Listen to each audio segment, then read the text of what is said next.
you gonna piss me off. That's all right, man. It's gonna be all right. That's what always happens with you, man. So, welcome to another episode of the Dunk Tales. I'm JP, the wholesome truth teller, here with my guy Snotty dripping, of course. Let me tell y'all, this here is a very special episode. But before we dive into all that, what's good with you, my man, Snot? What's up, man? I guess this is an anniversary of sorts. It's the anniversary of almost of our Lord's birthday because tomorrow Christmas is coming. That's what I'm thinking about. It's about friendship and everybody coming together and being nice to each other. That's what it's about. You know what I'm saying? I absolutely know what you're saying. Everybody coming together for the greatness of mankind. I dig it, man. So, speaking of coming together, as I mentioned before, this is a very special episode.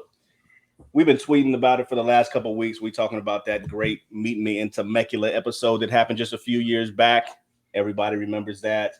But even greater than that, we do have a few folks with us today bringing all this love during the Christmas holidays together. One by one, let me introduce you to our first ever guests on the Dunk Tales. We're going to start off with Jabari Davis. Welcome to the show, man. Appreciate your time. Appreciate you coming on through. Appreciate y'all having me, man. Absolutely, absolutely. Next, we got the great King Josiah. Definitely appreciate you coming on through and talking a little Meet Me in Temecula with us, my man. Hey, y'all know I fuck with y'all because I'm doing this shit for free. So I just want to point that out. I'm going to wear my $18 fee. I normally charge $18, but for Temecula talk, I'll pay y'all to do that. I appreciate you, man. Put that on my tab. Jabari, pay the man. I was going to say, we'll slide you 18 for this. That's no problem. It's all good. It's all good. It's not on me 33. How are you putting that on your tab, brother? Anyway, and then last, definitely not least, man, my guy Dragonfly Jones. Appreciate you showing up, showing us some love for this Meet Me in Temecula episode, my man. Appreciate y'all having me. Wouldn't miss it for the world. This is a monumental occasion to be discussed here. This gonna be some bullshit. Listen, man. I mean, I don't know if everybody listen. First, let me start off by saying, for the listeners that may not know what this Meet Me in Temecula is about, all you got to do is really Google it. Meet Me in Temecula. You will see my co-host Snotty Drippin's face plastered all over the internet with this great historical event. But this Meet Me in Temecula had two halves of it. I am blessed to have one half as one of my best friends in the world, also co-host of the Dunk Tales, Snotty, man. Tell me a little bit about this Meet Me in Temecula, how you remember. I know you're getting old, but how do you remember this a little bit? What's the other half? That would be my tweets. RAF, man. There's two of y'all. Oh, that motherfucker don't count. So yeah, we... Fuck, hey, he don't have a show. Fuck him. It's still me, bro. God damn. Hey, he don't squash his shit.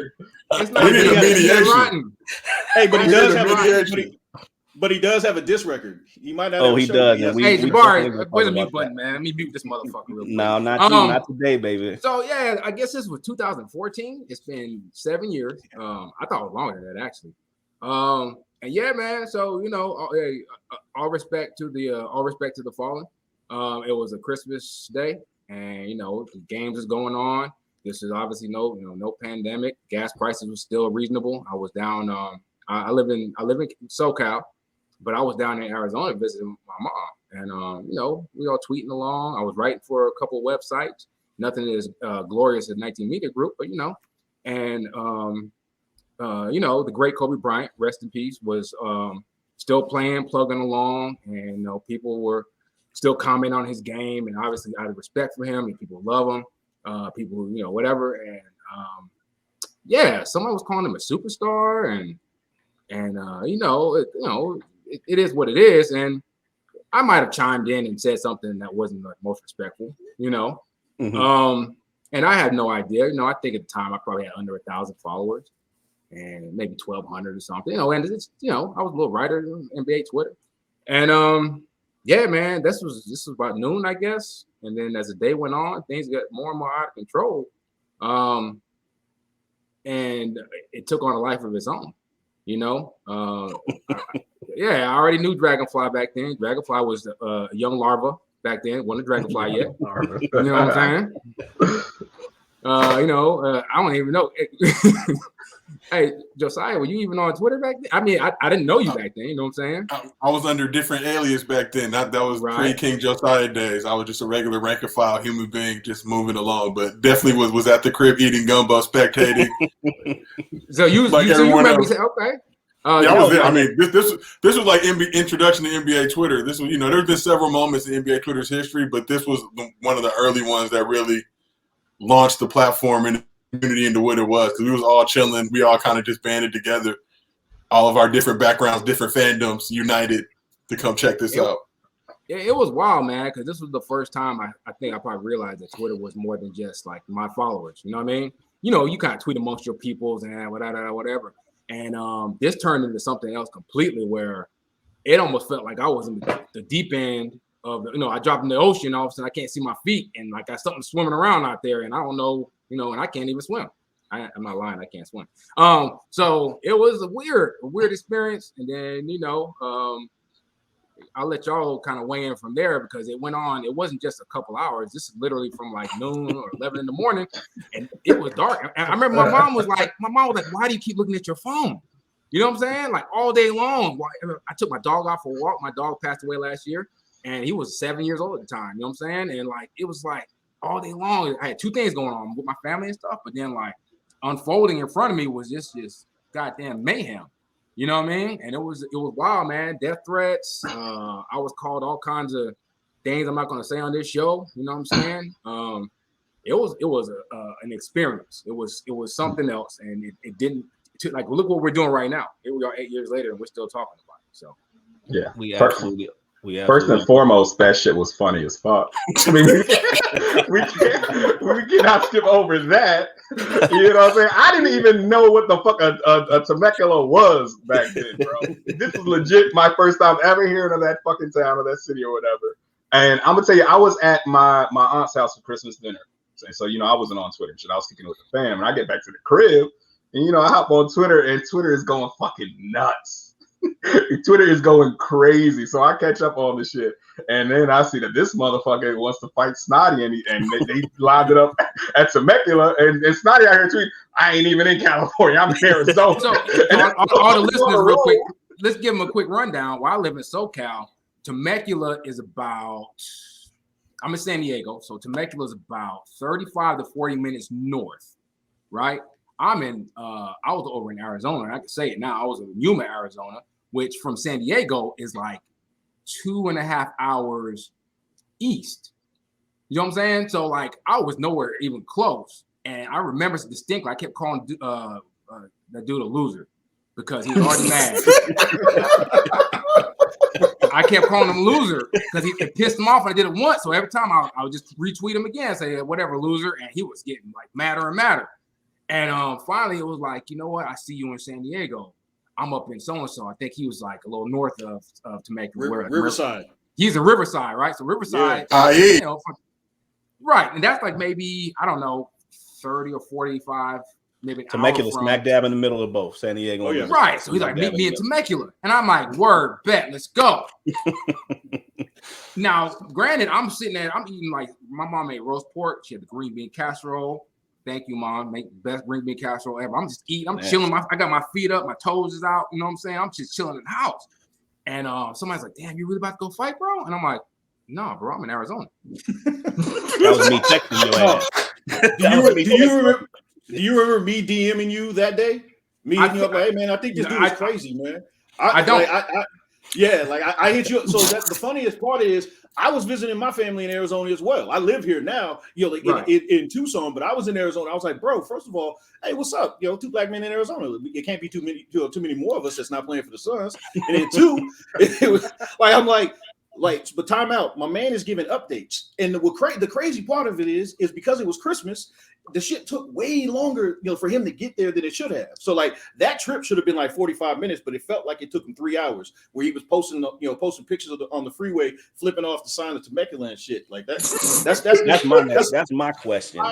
That's the wildest thing ever. I'm sorry. When you guys and Josiah, you can jump in, or Dragonfly or Jabbar, you can jump in. When y'all started seeing him post pictures of he was basically driving down to Temecula, stopping at each sign, letting us know he was on his way.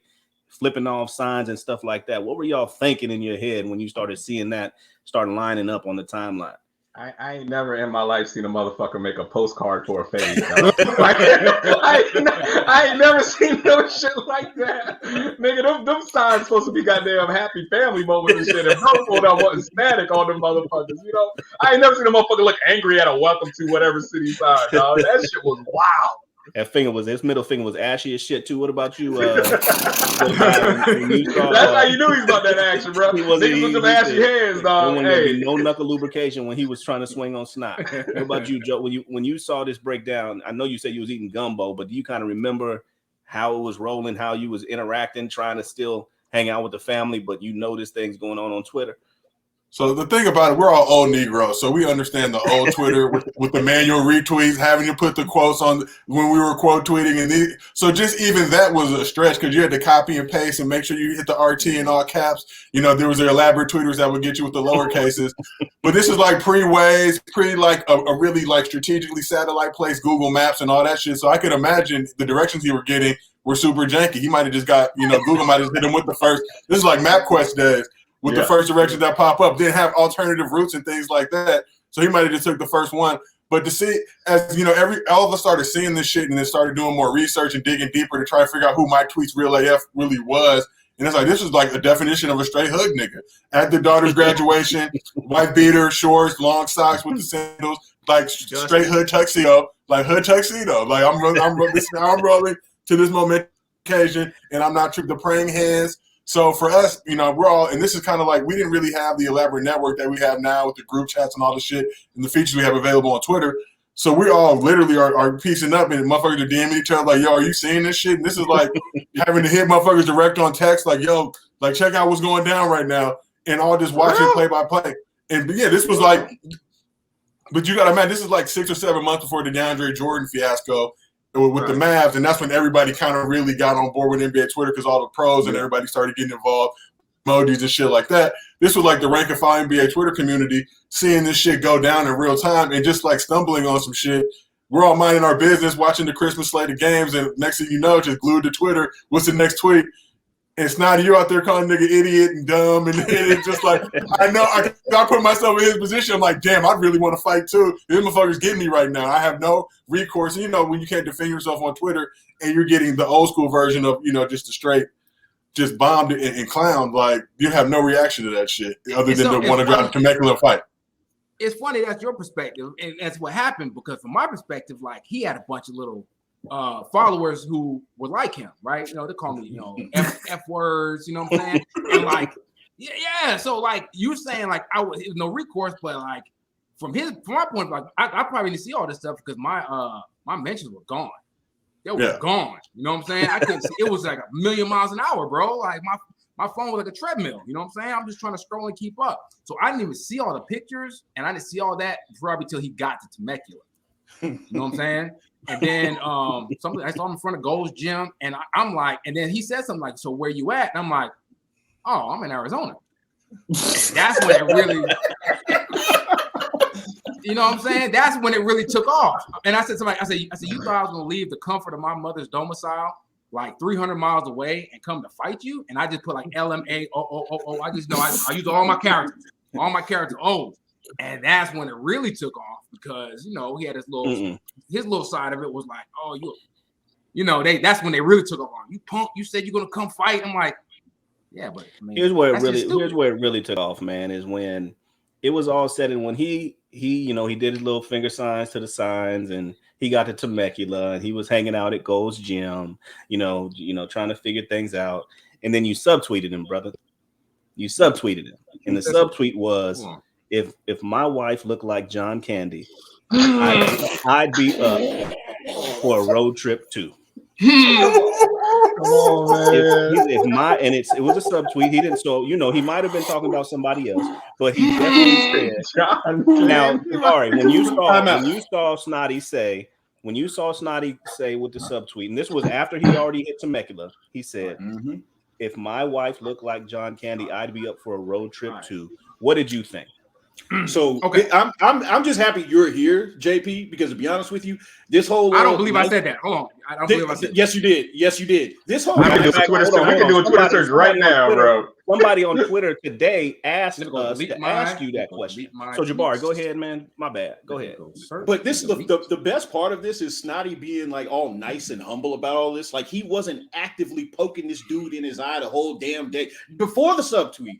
Snotty was hitting this dude with "you're an idiot, you're a punk, you're all like all of this stuff." Because do folks not remember what Snotty was like on Twitter back then? Like, I'll be honest with you, I'm surprised it was only one cat that was trying to meet you in Temecula. It's not. This happened several times. It wasn't just one. It was just one that was actually going to hop in the car. But this is not the only time. This is a big time that everybody heard about. But I've been threatened on Twitter many times. Hey, look, it's safe to say if you call my wife John Candy, I'm ready to meet up. I'm ready to meet up. I don't care. I don't care if she looked like John Candy. No plane, trains, and automobiles. Okay, so first of all, time out. First of all, in my defense, Uncle Buck is an American classic.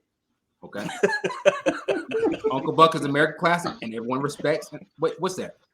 This is just This is just another tweet of yours because you pretend like you ain't an asshole. This is just another tweet of yours. You calling somebody's family in their Abby. You said that's Dennis Scott and Zach Randolph in your Abby. That was two black women that you did that to.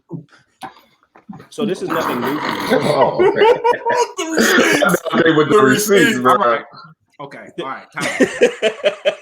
So this is a case of mistaken identity. No, this is a mistake because when I remember he said something insulting me, right? You saw what did he say to me? I didn't say what he said. He said something smart. He probably already went with whatever he said, and I was going to give him props for meeting NBA players, and I'm like, oh shit, you hanging with Zach Randolph? You got the Memphis rebound leader and the heart and soul of the Grizzlies, and you know what I'm saying? And you got 3D Shaq's one of Shaq's best friends in your picture together. Like, yo, he must have been at the All-Star weekend. He must have been at Jock Jam. He must have been at Rock, MTV Jock Jam. Well, I just wanted everybody to know, man, that's on this panel right now. I wanted them to know that this was not an isolated incident, brother. This is something that back then was in your core. It was in you. You know what I'm saying? The way you was talking to people. That's all. Stop That's Master Trump. The funniest thing when you pull these tweets up is it only got like 5-6 retweets on it because we were manually retweeting in those days. So there's no telling really what Twitter didn't have a way to measure that metric. But the fact that people now go back and look at this piece of history and now hit it with the retweet, I might have to go back and just pretend like the shit happened all over again this Christmas just to give it the love that it deserved. All right. The love that it deserved. I want to say that I bet his wife is a wonderful woman. And making fun of somebody's significant other's looks is probably out of bounds. You know what I'm saying? Even though he already went through he brought my Facebook. He took pictures of my Facebook and all that and was posting for his followers. And that's when I went to his media, and I thought he might have been on the set of Planes, Trains, and Automobiles for a second.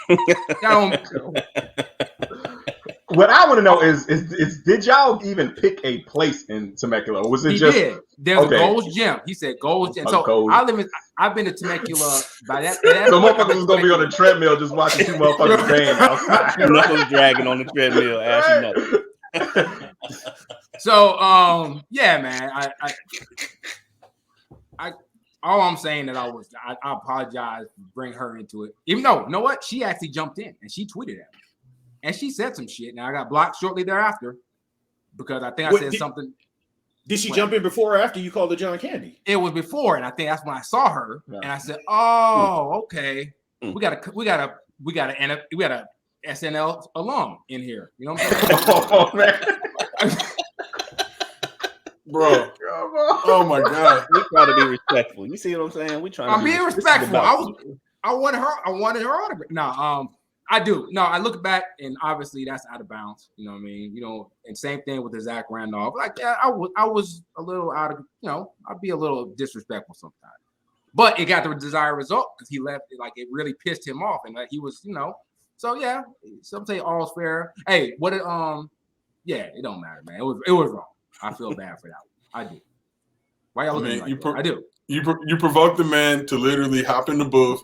There's so many questions I have. Rented studio time? Did he call a friend? Did somebody offer up the studio? Who wrote it? Did he have a ghostwriter? Did he write the shit himself? Did he write it with a pen? We weren't really writing notes apps back then. So I do have a question to the panel. I got a question to the panel right now.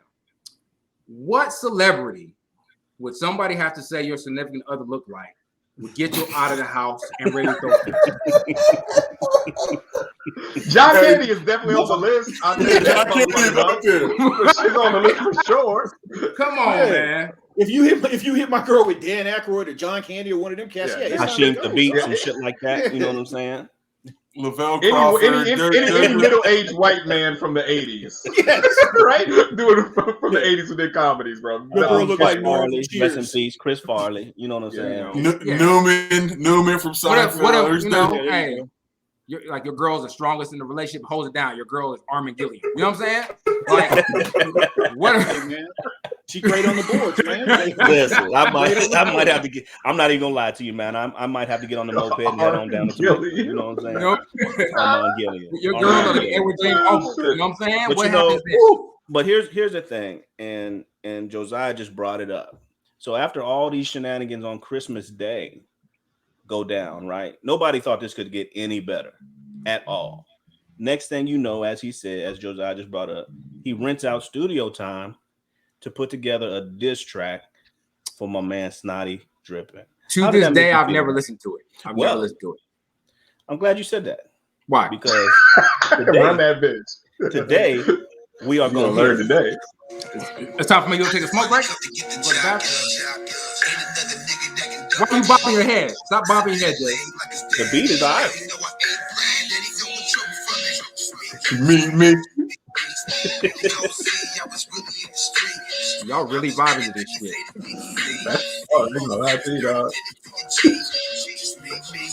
Don't worry. Just me.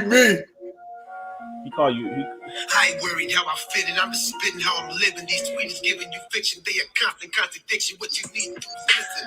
You know he's spitting right now, and I mean like really spitting out his mouth because he only had the 2 teeth. Because he had a long crackhead tooth. I remember that. Yep. He had a long.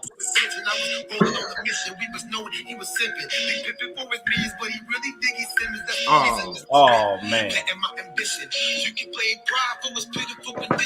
Listen. Hey. I'm hoping you're halfway right. All jokes aside, bro. That was all you motherfuckers. So listen here, man. Josiah's back there, doing his thing. Now, my guy Dragonfly, I get some music, from him on the timeline a lot. He puts a lot of albums down there. He gave me one this past year. It was "Pray for Haiti," a dope album for sure. So I know he's a music connoisseur. So when we talk about the dopest diss tracks, you got The Takeover. Mm-hmm. Of course, you got Boogie Down Productions, The Bridge Is Over. You got Dre Day, Hit 'Em Up, all that. When we talk about Meet Me in Temecula, Snotty Drippin' diss, where do you rank that to all of those all-time great diss records? I'm gonna tell you. It checks all the boxes for what I think makes a perfect diss record. and these are the 3 boxes I think you need to check to make a great diss record, right? You need to not leave anything up to fucking speculation. You need to call motherfuckers out by name. Check. He did that, right? You need to motherfucking if you motherfucking have some threats of physical violence in it, that's a big check too. And then if you have the motherfucking soliloquy at the end where you just talking your shit too. Like I think that's what makes a perfect diss track. And he did all 3 of those shits. I ain't gonna lie, Snotty. He barred you up. That motherfucking shut the fuck up when it's time to shut the fuck up, nigga. That's a bar. That is a bar, dog. I can't take it from him. Just my unbiased opinion. Now, Josiah, I'm sorry, my bad. Go ahead, Jabbar. Go ahead. No. My apologies. Hey, I'm sorry. You know what? The most disrespectful part right now, Dragonfly, that you just said your word soliloquy to me. And don't be disrespecting me with words like that. He did. He definitely barred you up. So I cut off Jabari, man. That's my bad. Just tell me what you think about that disrespectful diss song towards Snotty. Look, I'm going to give extra credit on the fact that on a lot of diss songs, the hook is terrible because they don't really know what to put there. That Need Me. I'm not going to lie. That was decent. Like the lyrics might be trash, but the fact that he had a decent little hook on there that I could bob my head to, I'm not mad at him. Listen, and we saw Josiah bobbing too. Now, when you heard him, he referred to Snotty as the next Diggy Simmons, man. How did you feel about that, man? How did you feel? Snot, I'm sorry, man. Again, just the effort and the speed of which this was like at a rapper level. This was like at Drake level currently. So it's like, who's the engineer? Where was the studio? These are things we need to really do a series on and dig deep into, because these are the questions that I have. Who reviewed the bars? Who was like, okay, no, add that one in. It might have been ghostwritten, but it was just like, damn, this motherfucker is really committed. His feelings were really that hurt. And if I ever get that hurt on Twitter that I start dropping fucking a high 16, then y'all know somebody really got me. Because goddamn, he lived in the house with Bubba Sparks, so Bubba probably. He's not here to defend himself, man. He's not. But I'll tell you, man. Obviously, folks like that song. I'm not even going to the Bubba Sparks thing. Listen, folks like that song. he got about 75,000 views on that, man. I'm sure he probably got a deal out of that. So, nigga, in 2014 numbers, nigga, that's like 1 million in 2021 numbers. God damn, a million streams. He got 1 million streams and 68 subscribers, man. So he killed you on that one. That's okay. So. Once you kind of take it all in, Snot, this has been, like you said, it's been 7 years now worth of Meet Me in Temecula. You done got interviewed by folks like Mark Lamont Hill. You was some bald-headed folks with the hairlines on ESPN kind of, talked about this a little bit. What are you talking about? That was not towards Jabari at all, man. Not keep it a buck. I wish I was on ESPN with bald head. I know you didn't think that this would, carry on for this long, man. So tell me what you've been thinking. Mean, Steve Nash dropped a tweet with Temecula in it. We had a segment on what's the dude's name that was in Florida? Dan, what's his name? Levitar. Yeah, Levitar did. Levitar called me a punk, dog. He called me a punk on the show. That shit kind of made me. That's the only one that really made me like, what the fuck, man? But that's Dragonfly Boy. He might be able to. Yeah, he might be able to. Hey, man, tell him I said fuck you. I respect Levitar. I didn't take it personal. He had a show to do. I mean, we know Levitar can't fight, but he's saying that, But I get it. What are we doing here? I'm sorry. You're right. No, it's not. But I did hear that. And I was like, damn, Levitar. I think my man Bomani spoke on it. Like it was, it had a little segment on ESPN. You know what I'm saying? I think they asked Kobe about it himself, and Kobe, like, yeah, he's like, that's what's up, and all due respect to Kobe, so I got nothing negative to say there. So yeah, man, it was it definitely, like, even now at work sometimes, people that aren't on Twitter will just come up to me and like, hey, you're the guy from that Temecula thing from a few years back. This shit just happened last year, and this is somebody who's not on Twitter, they're not into basketball. They're like, I remember seeing that on TV. That was you. And it's really weird. You know what I'm saying? It's really fucking weird that it took off the way it did. So yeah, man, the fact that I'm getting to chop it up with some, all-stars like y'all right now, and we're talking about it. People are still asking questions about it on Twitter. I still get Temecula jokes. The Buffalo Wild Wings up in Temecula actually it said something like, if you come up here, you get free wings or something like that. And I'm like, I'm in San Diego, but I'm not going to the Buffalo Wild Wings up there, but I probably should have. And then tweeted about it. You know what I'm saying? Tweeted your location. Yeah, that was a setup, nigga. Nigga, tweet the real something's gonna hop from behind that bar, nigga. Guess who's back there dropping wings? Guess who's back there dropping wings? These wings are real AF. Hot sauce right in my motherfucking eyes. So nah, man, like, yeah, it's crazy that to this day, I just saw another tweet from some sports team that said something like, so let's go to Temecula, over like, fake tweet beef or whatever. And like, it's become part of the NBA Twitter lexicon. You know what I mean? Like everybody kind of put Temecula on the map. Y'all still never met. I think y'all should link up. Honestly, I want to just start a series. I'm gonna get y'all together in the room, face to face, wife beater, short, official uniform, Nah, but this is the thing, Snotty. You don't realize his nails. He's got like real hood nails. It was dirty as shit. His hands. But I'm just saying, sharp, like vampire nails, like really like dudes you hate to hoop with because they had teammates like that who didn't cut their nails properly. They'll could put an eye out. And the scratches last for 2 weeks because it gets a little infected. Absolutely. Now, fungus under your skin. Now, straight Wolverine. All jokes aside, like whale barnacles. I know I'm talking. I ain't slapping nobody. Obviously, if somebody come at you, they come at you. But I've never. I grew up middle class, so this whole thing about planning fights, I've never heard this shit. Like you used to scrap. You getting a scrap because you guys, playing basketball, whatever, a little dust up, or for whatever reason, somebody's cousin get mad and then you had to. That's a fight, but just planning a fight. So when people were like, "Why you ain't go?" I'm like, "Fuck you mean why I ain't go?" I didn't know planning fades was a thing. that's just not what happened where I grew up. So the fact that people, man, they call me everything on the book, man. And like, I'm like, even if he lived in my city, it could be 2 blocks from me. I'm not planning to fight nobody. You catch me out, you got beef with me, we can handle it. Cool. But I guess that's the thing. So yeah, man, it's a weird phenomenon. I got people, even when somebody was asking like a disrespectful questions now, are you going to admit you finally just did it because you were in Arizona? I'm like, I just did it because I was bored on Christmas, dog. Like, no matter where I was at. So and the roasted pork. I mean, how are we roasting this pork? Like, what flavors and seasoning? Because you were so descriptive with it. Like, not only am I in Arizona at my mom's crib, I'm in Arizona at my mom's crib eating roasted pork, and I was eating gumbo, and that's what we eat at the crib. So I was like, damn, roasted pork do sound delicious. Yeah, it was the whole pig. What were y'all doing? Luau? What y'all cracking? My mom has like a pork shoulder, and she'll slice. So he slices after. But yeah, she seasons it up, and she puts it in the foil, and it's slow roasted in the oven. And then at the very end, she take the foil off and, turn the heat up, get a little thing on the side, and then she slice it up. And so tender and juicy. Yeah, man. Hey, Mom, you ever listen? It sounds scrumptious right now. It is, man. Come on. But just the vision of you eating roasted pork, because I didn't know the other accessories you had. So in my head, I just started making other side ingredients you had, and just the look on your face as you're tweeting back, because we're all sitting waiting. And this is old Twitter, so people don't understand. They see new Twitter and how functional it is. This is old school Twitter, so we really had to just keep refreshing, going back. All right, wait, did I miss something? Wait, who else is talking about this shit? Oh, damn, somebody else I know is RTing it. We had to work. Yeah, man. Hey, another thing I never thought about the side of this is that man had to drive back home to John Candy after this.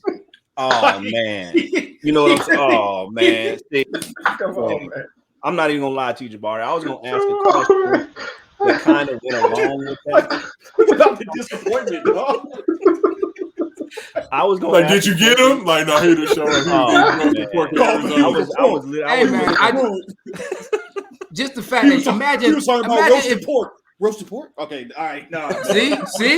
See, it's not just me. But can you imagine anybody in your family on Christmas Day saying, "Hey, you know what, guys? I'll be back in a few hours."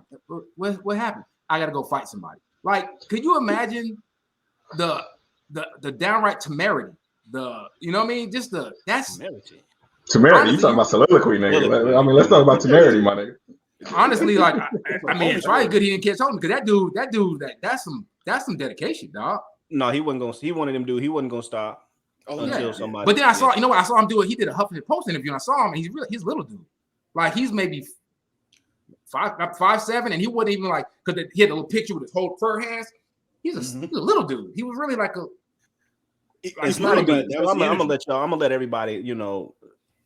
Back then, Snotty was looking for people to slap the shit out of. Just to be honest with you, so if he would have saw that dude, it would have been a weird situation. But to back up off of to back off of what Jabari, anyway, to go off what Jabari was talking about, if you drove down to Temecula, right, you left your family, forget John Candy.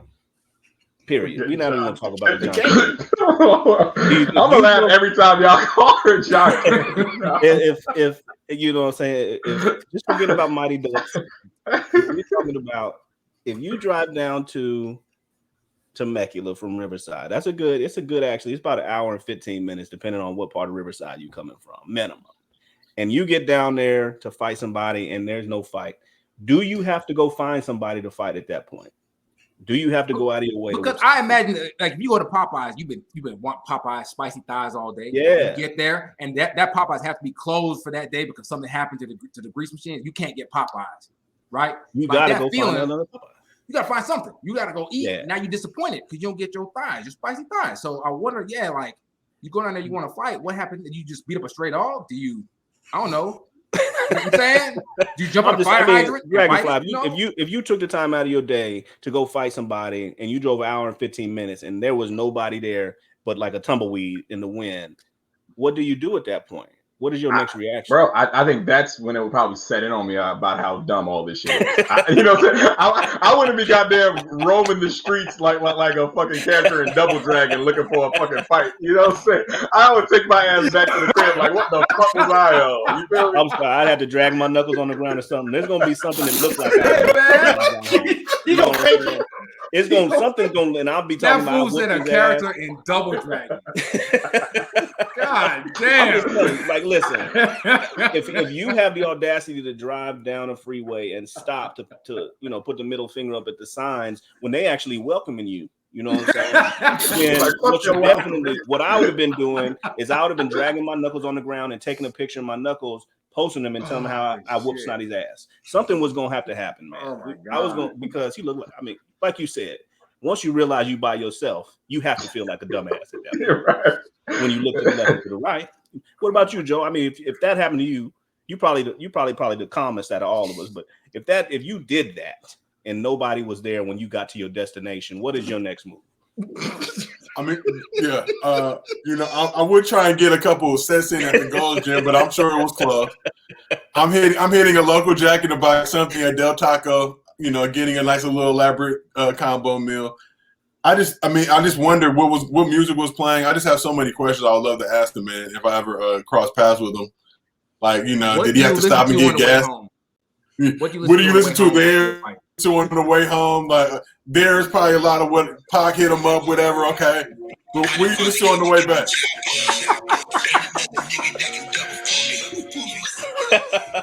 That had to be the song going through his head all the way up to the house, man. I know he was writing. You think he was writing bars on the way back? Who picked "Believe Me"? Who picked "Believe Me" as the track? Because "Meet Me" is a great addition for a parody song. Just me.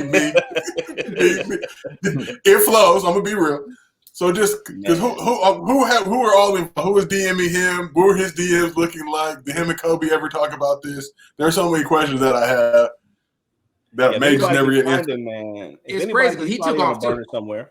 He took off too, and he went up to like 10, 12,000 followers, and he turned his name like Always Real something. And he was let's be real, he was a piece. This aside, he was a piece of shit. He was misogynistic. He talked shit about. It was bad. Like. The fact he had followers all was crazy, and yeah, he had a little following for a while. I don't know what got him booted, but I haven't seen him around. It must have been 2014 was a different time though. You damn near was allowed to say anything you wanted to back then, but it seemed like it was split down the middle. Half of the tweeters was like Snotty, you a punk for not showing up, and then half was like, this dude was a dumbass for driving down, man. And that's what was the funniest part to me, seeing they almost was arguing with each other at that point, like, you know what I'm saying, like a LeBron James fan and a Laker fan, two different sides of the coin, you know what I'm saying? They be fighting each other up. So you know how it goes. We're the same side now. See, I see you always trying to throw LeBron shit. We're the same. We're the same side now. We done learned. LeBron fans came into Lakerdom with tons of respect. We chilled out, got a championship, the hardest championship in NBA history, mind you. So we're just chilling. Whatever happens. You guys know what I'm talking about. So where do you see this? Why didn't you get it? Where do you see this, Jabari? Where do you see this going from here? I mean, I don't see Temecula going away at all. You know what I'm saying? I mean, every year about this time, we're going to start seeing the retweets happen. It's going to be popular. You're going to start seeing people like Steve Nash talk about it again. You think that's a forever thing?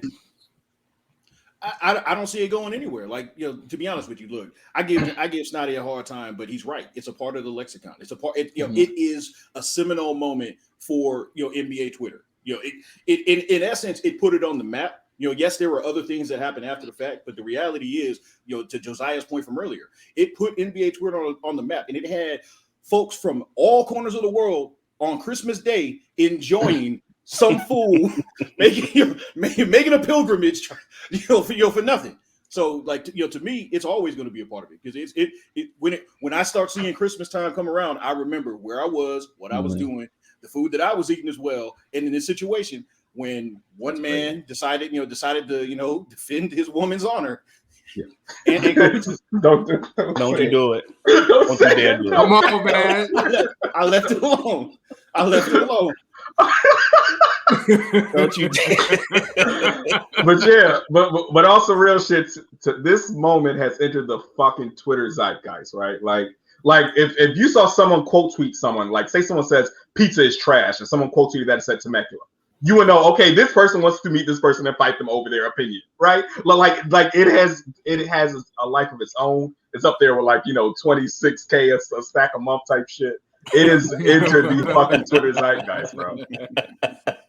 said zeitgeist. Hey, the disrespectful shit. Zeitgeist. I hear you. Man, what about you, Josiah? Where you think Temecula ends up, man? Do you think it's just something that's gonna go on as long as Twitter goes on? I think the crazy shit to think about is this whole thing started because of a Russell Westbrook tweet, and he didn't even spell Russell's name right. It was missing an L, but we all know. But it literally launched. I mean, we're all here today having this conversation as a result of that moment, and we joke about it. But when I look back on what that moment meant for NBA Twitter and the community, and again, all the things that have since happened now, all the people. It's really how you can tell OG from a regular like NBA Twitter person that's coming in. If you don't really know Temecula, you just kind of throw it around, but you weren't there living it in that moment. It really just can't be explained. The same, like I said, same thing with that DeAndre Jordan moment. If you just weren't there, if you didn't happen to be on Twitter at that moment, you could tell people about it, but they'll never really understand how we were all sitting in the crib on Christmas, all over the country, doing whatever the fuck we were doing, glued to our phones, not really paying attention to the games that were going on. Waiting to see, damn, is this shit really gonna happen? He said he's in Arizona, but by the grace of God, he might pull up and they might just see, we wanted to see some conclusion. And this shit lasted like 6-7 days. I think even that diss track came out like 4 days later. And at that point, it was like, all right, damn, okay, we kind of moved on, but I'm going to still listen to this shit.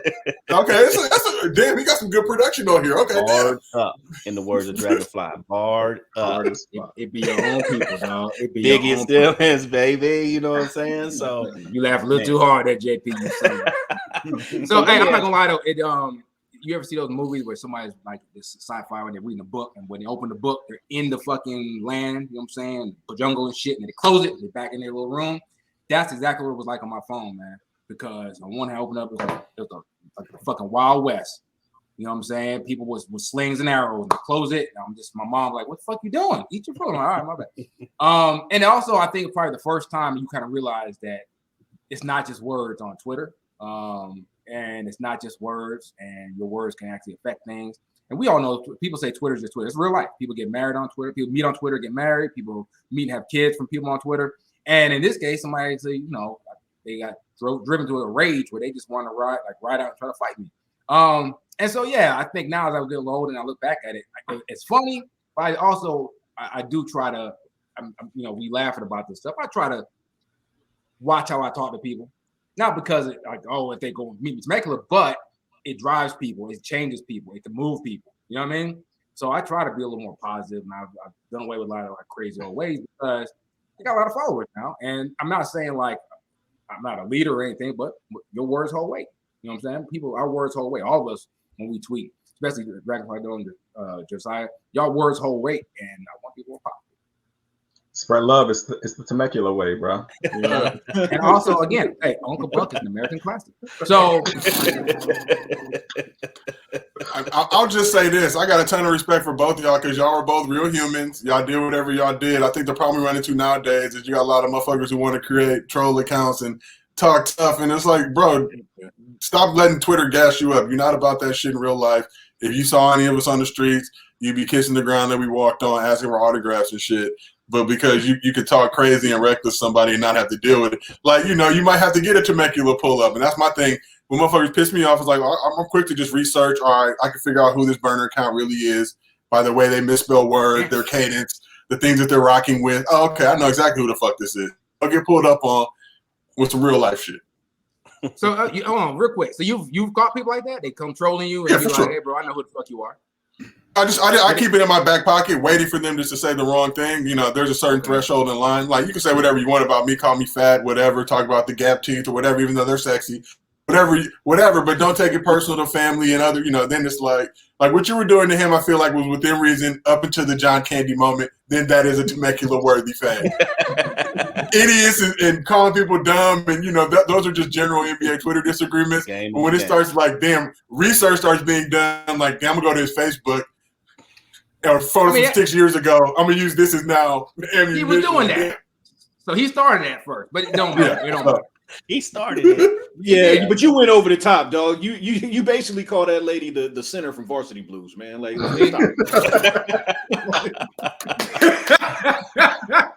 you see what I'm saying, man? We was trying to end this on just a positive note. Jabari, what's wrong and with you call man? that man, you called it the lady the cool runnings coach, man. And it's just not necessary. It's gonna be all right, man. We don't have to do that.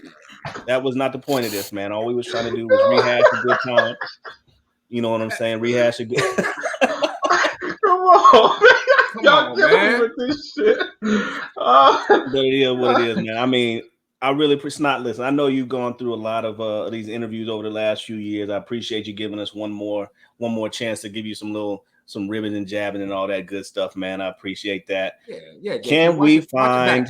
Listen, Josiah. I know you got all the connections and all that. You know, Dragonfly. Can we find my tweets or Ashy and get you guys in the same room together? Can we get you guys in the same room together and we just squash this and we move forward? Can we do that? My tweets are Ashy. You got to get the handle. You got to get the handle. After this podcast, probably not. I probably was a little out of line even on this podcast, so probably not. And I wouldn't do that anyway because it's just not worth my time, man. Not like it's any hate, but you know, I'm doing certain things in my life, and you know, homie with the wife beater at his kid's graduation, we're not the same. So we don't even interact. Bro, that might be worse than what started this. What? You just summed that man's whole life up. Yeah, man. That was my man. He had on flip flops with socks and a white beater at graduation. Like, that's good living. That's cool. That's good Riverside living. You know right. We don't need to sit down and talk about nothing. You know what I'm saying? That's the my car got all 4 tires. You know what I'm saying? We gotta talk about it. Well, listen, my man. You know, again, appreciate you, Jabbar. You about to say something? No, I'm good, man. He's laughing. He's just laughing. Appreciate y'all coming through, man. I mean, I think we done went ahead and slammed this Temecula into the ground. I appreciate it. It was a great time. You know, you're definitely welcome back anytime. Dragonfly, Josiah, Jabari. We gonna head out on a good note, on a positive note. Appreciate you, Snot. Did anybody wanna talk about yourself a little bit? Snot, you want to talk about yourself some more? I just want to ask, like, Jabari, what can the people find you at, and what are you working on? What should they be looking for? I appreciate you, man. 19mediagroup.com is the easiest way. Find me on Twitter, Jabari Davis NBA. I'm trying to get. I'm a cheat right now and try to get both of these gentlemen on my new show, The Jab Step, where we sit. It's a departure from the usual NBA conversation. We're just talking about the players and teams and eras that made us fall in love with the league. Well, it was gonna happen before, but after today, you never know. Real king shit, my man. Josiah. What's up, brother? You want to let people know where they can find you at? Obviously, they all know. Obviously, but what you got coming down the pipeline? I ain't saying shit because I ain't having nobody try to come find me. I ain't had nothing to do with this pod. Y'all didn't hear my voice at all. My tweet's real as fuck. Your shit's still real as fuck. I'm about to say. Sometimes I rock around the house in the white beater and shorts and the high socks out of respect for him. I do it subconsciously just to get my hood fit on. Y'all catch me at King Josiah 54 doing a bunch of different shit. Co-host on the No Chill with Gilbert Arenas podcast, and then host of Out of Pocket on Wave TV. And other than that, just send me on Twitter and keep it respectful or don't. Hey, so another question, Josiah, when you gonna have me and JP on the show? That's all we want to know. Yeah, do y'all want to pull up? Because I'll happily bring y'all on through. Absolutely. Put them right. And we stopping at every sign on the way up there too. Every sign. And then, obviously the homie Dragonfly Jizones. What's up, my man? Hey, you know what? You might be my longest mutual, dog. Like me and you been rocking on Twitter since 2010, 11, bro. Yeah. We've been in the trenches for a minute, dog, for sure. But you can catch me at Dragonfly Jones, of course. I do the Jenkins and Jones pod with the homies, LeJethro Jenkins and Gardabasio. So, just holler at me. Do not call my wife John Candy by any means, please. I love that woman to death, and I do not want to have to, ride out to see if you can do that. So, appreciate y'all having us on, man, for sure. All love, man. Appreciate y'all coming on, man. This is awesome, man. Most places, though, they see 5 black men in one place is some gang activity. So we do it online.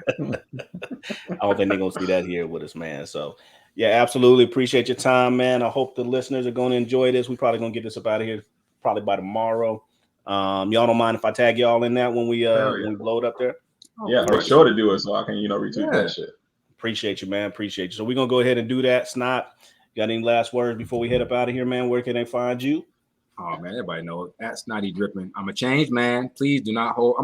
I gotta go scrub my timeline because y'all can't be bringing this shit up against me, man. This is bullshit. Man, it's for real. And yeah, I also on Instagram, same handle, and I also talk about I got hats and shit all over it. Lids _and_kicks Over on Instagram, shout out to my boy Ben Christensen and Hat Club. That's my folks. All right, myself, I'm JP, the wholesome truth teller. I am actually the most wholesome out of everybody on this panel today. So, wait a minute. You can find me at JJY_PEA 619 over there at Twitter. You can find me right here on the Dunktails, man. Appreciate 19 Media Group for everything that y'all do. Check us out at 19mediagroup.com. We got plenty of different content out there. Again, Dragonfly, Josiah, Jabari, appreciate your time today. And we out. All love, fellas. Show.